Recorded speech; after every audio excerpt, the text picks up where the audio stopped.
مامان قدیم لباسا رو چجوری میشستین آب نبود؟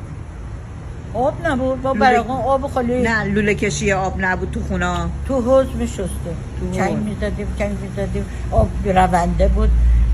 ولی خب سرد بود. ننم بیاد گرفت دو تا دست کشتت بکن، یه کنوایی زیر یه پلاستیکی در بود روش.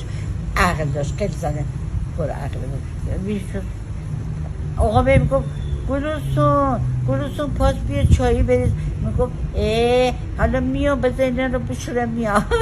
همیشه هم در حال کار کردن بود. آره. کمکش میکردی؟ من نه. باری کرده.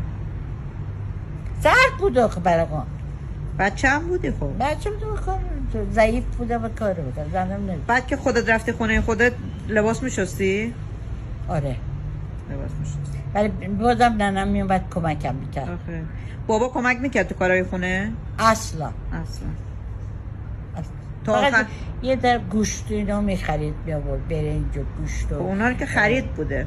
آبم که شاگرداش مثلا میآورده از چشمه میآورده. آبم بعد میآوردین؟ آب کوزه سبوب. آره دیگه آب چشمه می‌خوردیم. مردم یه وقت کنمونه میشستن توی آب. وای باید کوزه رو برمی‌داشتین میرفتین سر چشمه آب میآوردین؟ من نمیرفتم، من شاگردای بابا.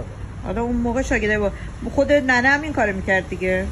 نه ما سر چشمه بودیم.